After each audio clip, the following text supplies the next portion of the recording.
நம்மளுடைய நிறம் வேற, நம்மளுடைய தலைமுடி வேற, என் உடல் வாக்கே வேற, என் தமிழே வேற, எனக்கு டான்ஸ் ஆடவும் வராது. தட் இஸ் எல்லாருக்கும் அக்செப்டபிள் வேல சொல்றேன். இப்படியே பார்த்து பழகின பீப்புள்கிட்ட உள்ள நுழையும் போது, இவங்க கூட ஸ்கிரீன் ஷேர் பண்ணும்போது என்ன ஒரு மனநிலைமை இருந்திருக்கும் அவருக்கு, நான் அடிக்கடி யோசிப்பேன். இது வந்து நான் எடுத்துப்பேன். நானும் ஒரு ரஜினிகாந்தா இருக்கட்டுமே, தைரியமா பண்ணுவோமே, நம்மளுக்கு ஒரு தனித்துவம் எடுத்துட்டோம்னா தைரியமா போய் பண்ணுவோமே, அப்போ நம்மளை நோட்டீஸ் பண்ணுவாங்களேங்கிற ஒரு பெரிய விஷயம்.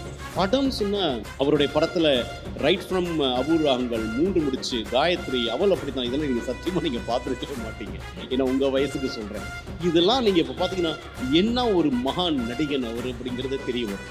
அண்ட் அதில் எனக்கு ரொம்ப ஃபேவரட்னு சொன்னீங்கன்னா, இது உங்களுக்குலாம் நிச்சயமாக தெரிஞ்சுக்கும். ஏன்னா கார்த்திக் சுப்புராஜ் அவர்களுக்கு ரொம்ப பிடிச்ச படம்.